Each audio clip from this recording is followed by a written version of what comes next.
Business environment, a very important topic for exam.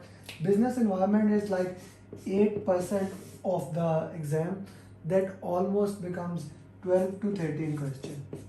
So although when comparing with people, which is 42% of the exam, or process, which is 50% of the exam, uh, it is a very small portion. But the important thing is that you need to get out of three domains, you minimum should have two domains with target in order to clear the exam. So it's an easy target to move through it, and it's not a very difficult topic once you understand it and once you combine it with few other topics. In order to answer the business environment, we must understand the fundamentals of the project. We must understand costing in a good define, because many topics will be taken from the costing. We must know starting of the project initiation, those business case, benefit management plan. We must know OPS and EF that will be coming soon. So those things are required. Journey of cost, journey of procurement, journey of risk, and journey of quality. Those four journeys we have already made. You must watch those journeys before this topic, because then this topic become easy for you, easy to understand, easy to work on those things. Okay, let's start with the business environment. The business environment is all about the project, the environment in which the project works and how to get the business. Business environment is all about one thing: how to get value and deliver it to the customer. So how does the business environment basically work?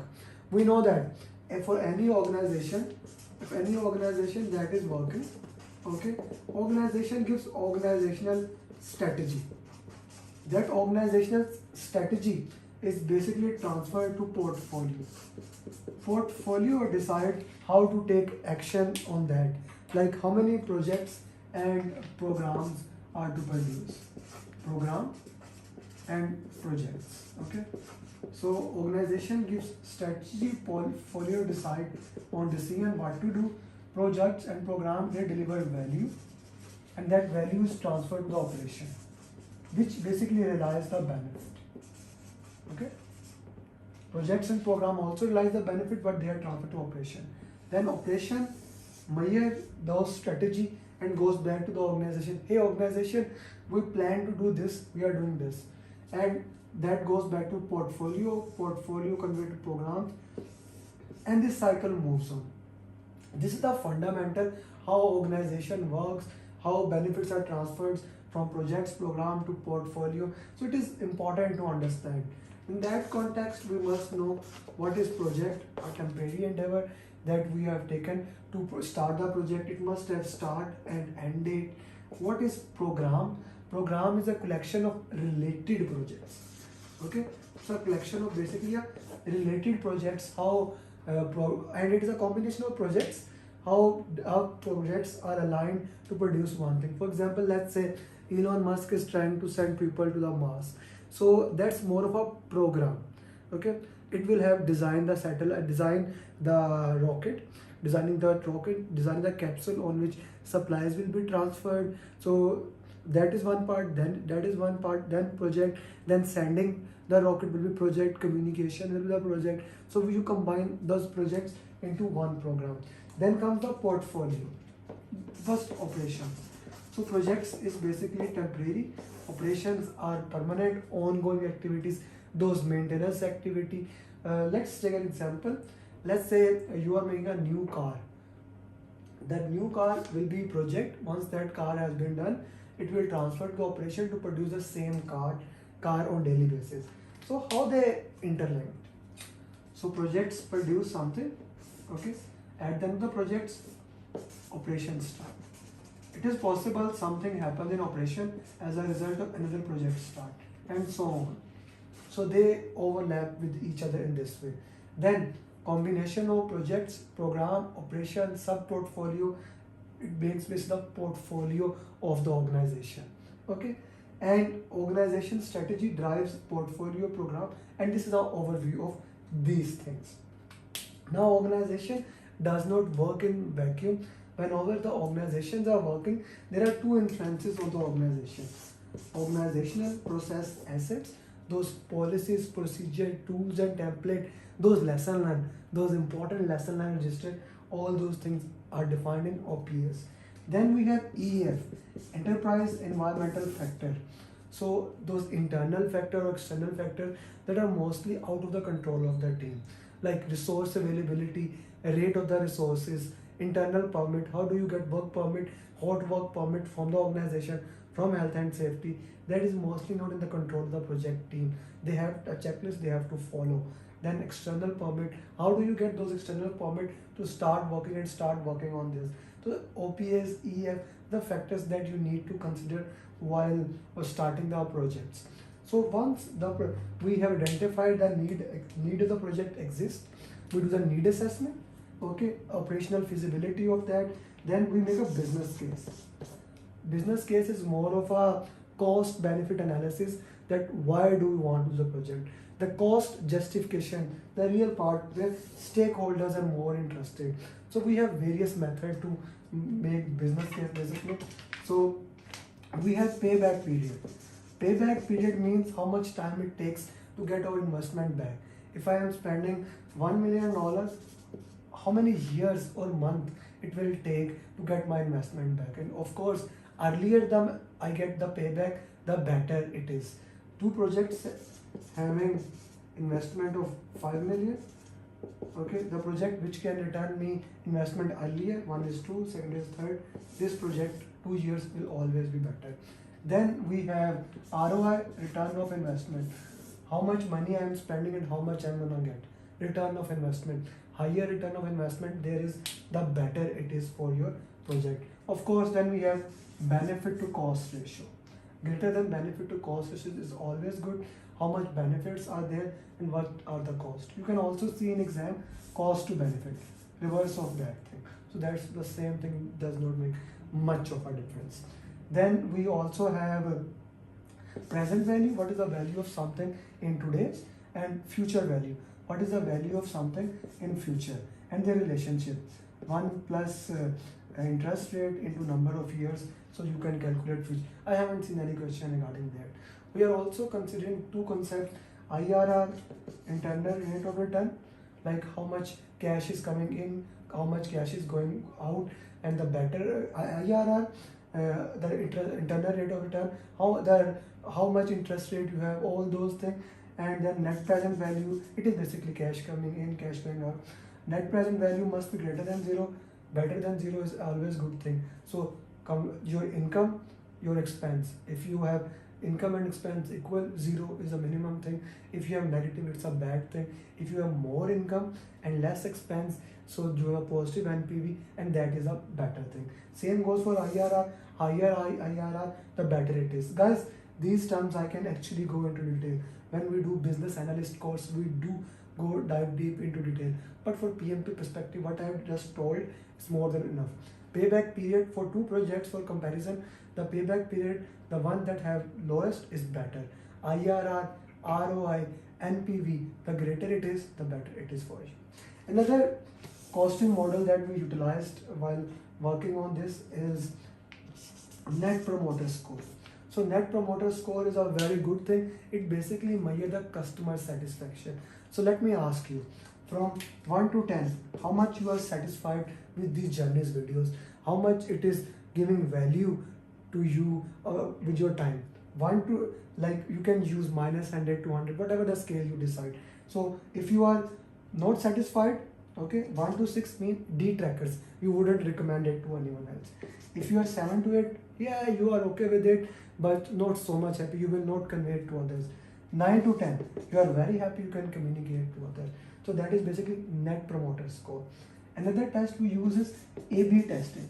So A/B testing can be used in two various ways. It is basically used to check which product is gonna work. So for example, right now I'm using two markers. Tell me which marker is working better, A or B. We can show customer two product and we can measure which product customer likes better, A or B. That is the basis of A/B testing. Or sometimes we just show one product at various area to get the customer feedback. Those A/B testing, all the Facebook is basically showing you different kind of ads and measuring A/B testing on you to which ads you are reporting more, you are reflecting more, and then they are showing you those product. So these are basically the fundamentals, some of the fundamentals of business analysis. So in this video, basically we are covering some of the fundamentals as well as business analysis, because that go hand to hand. Now coming back to the governance. Governance is a system structure, how you are going to govern that particular project, how you are going to do everything. So this structure can become the structure of this specific structure, can become the structure of governance, how you are measuring those things, what are the things that you need to measure, how that correspond. Everything that we do in the project comes under the structure of governance. Then we look at the project phases. Now phases is a collection of a logical steps. Okay, it's a collection of a logical step. So all the process group can come under one project phase. Well, let's say you are designing a project, then you are going to install, then you are going to do commissioning, then you are going to testing. So all those things can be distinct phases. All initiation, planning, execution, everything happen in designing, and as a result of that, at the end you have a deliverable. So when a phase end, we call it as a phase gate, phase review, kill point, stage gate, stage review, many name. The purpose is at the end of the phase, the team sit together and decided should we move ahead or not. Now very important thing, when we were making business case, okay, first we do need assessment. After need assessment, like this is a one phase is complete, team sit together, should we move ahead or not. Then we make business case and benefit management plan. Benefit management plan is a plan that has all the benefits that is related to the project, target benefits, all those things. So what are the benefits of that particular project? Once that is completed, we submit it to sponsor, they approve, we have again phase gate review, we decide should we move ahead or not.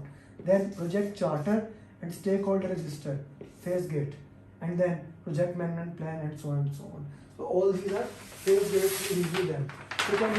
So in this way, that is a phase gate. So sometimes you need to escalate it to your program portfolio manager. If you decided you did something and you say maybe you need more cost, maybe more time is required, then you need to see how you can escalate this thing to the further authority.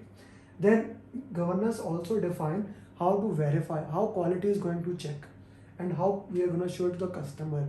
Should we do it online or the customer is going to come? All these things are defined by validation. A very important topic, so this is done. A very important topic that we do in business analysis is compliance.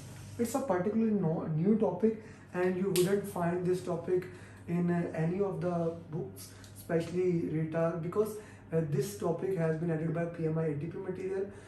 But it's a very easy topic actually. You know what is compliance. You do health and safety compliance. Every organization have child protections compliance, environmental compliance, everyone knows that, quality compliance, risk compliance, your vehicle compliance. There are so many compliance in the project. So all these compliance come under the category of compliance. So compliance are identified and they are put into the risk register. That's why I said risk is very important, because those procurement compliance, they come here, audit, your money compliance, the IRR, tax compliance. So you put all the compliance as a threat, or compliance is always considered as negative. They are not considered as opportunity, they are considered as threat. Okay, unless it is specific, some special case. They are put in the risk register, and just as we monitor the risk, we use them risk. We put specific addition on the quality compliance, how to handle quality, and what are the purposes that we are going to use quality compliance, how that is going to help us, procurement compliance, and all those things. So value analysis, we discuss AB, NPS, ROI, payback, NPV, IRR, business benefit to cost. Organization structure. Your organization can vary from project to project. You can have projectized organization in which the organization entire focus is on the project. Like most of the time the construction company comes, they want to make a bridge, they hire people temporary. Project manager has all the authority. When the project is done, end of the company or end of that project. That's a projectized organization. Some organization just work for project, they are projectized organization. Whereas various organization works in the terms of functional. The terms are functional organization. So they are more for operational side. Then we have a matrix organization. I guess I can okay. So matrix organization. So matrix organization is more basically a combination of projectized and functional organization. So if let's say if a project come in a functional organization, it becomes a matrix organization. It can be weak, medium or strong depending upon the nature of the project that the company is doing. And if it is strong matrix, the authority more lies with the project manager. If it is weak matrix, the authority more lies on functional manager. If it is balanced, then we need to set a working agreement because authority is settled in between. Then we have virtual organization, we have hybrid organization, composite organizations. Okay, so configuration management. First of all, let's see what is change management. Anything that happens in project, any change that we deal in project, and I highly recommend you what journey of change request is dealt by change management plan, change control board, and that must be mentioned in the business environment. Every organization have a procedure how to handle the change. The governance system define how to handle the change in the project that is managed by change control board. Change in the product is managed by configuration management system. How the products are going to change, especially version control, how you are going to handle the one version to another version, that is managed by configuration management plan, and it also come under governance of the project. OPA, EF, discuss business case, discuss benefit, lesson learned. Throughout the project you are getting lesson, and throughout the project you are writing lesson learned. It's a misconception that lesson learns are written at the end of the project. They are written throughout the project, and at the end they are finalized. And if you are working in a predictive environment, we have lesson learned register. In agile environment, we have agile retrospective. So that at the end of each retrospective, we sit together to get the lesson and we implement them. And at the end of the project, like normal, we have every sprint or iteration, we have iteration retrospective or a sprint retrospective. At the end of an agile project, we have agile retrospective for the entire project, and we actually document that in lesson learned register. And both lesson learned register and the agile retrospective lessons are put into the lesson learned repository so that they can be used for future. Last and one of the most important topic, projects drive change. Any organization that does not follow change will be be moved away from the market. Example of Nokia, example of Kodak is one of the biggest example of Amazon taking over the entire brands company is a very good example, because if you don't manage that change, you cannot manage that thing. How do you manage change? We have Kaizen, continuous improvement. Without putting a money, you do continuous improvement. Then we have a cycle, plan, do, study, act. The Deming cycle, plan, do, check, act, or plan, do, study, act, both are the same considered, but PMI mentioned more of a plan, do, study, act. So you can do Kaizen, you can do plan, do, study, act, you can identify the problem, but the basic is whenever a problem occurs, you do the root cause analysis, identify from it, and adopt, being adaptable, being agile mindset. That is what PMP considers. So that is everything you need to know about the 8% of the exam, business environment. So this is another edition in our journeys video. If you have not watched, I highly recommend for this video, before this video, watch journey of quality, procurement, risk, and journey of change request. That will give you a help. And also watch the other journeys, so to get the context of those things, I will also put those journeys in the description that you can find it. And if you have not subscribed our YouTube channel, I highly recommend you do that. As you can see that our commitment is rising very high. We are putting more content than everyone else in the world. Today, even just today, we have put coaching call in which I solved the question. We put the journeys video, lesson learn video of a student.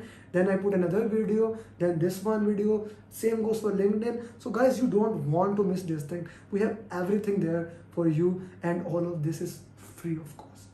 And if you want to need our help, because you know all our programs are basically training and coaching, where everyone else in the world provides training and that's it, you are on your own.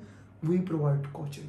We provide your coaching till you clear the exam. So our next batch is going to start on 10th of September. I guess we have only 3 or 4 seats.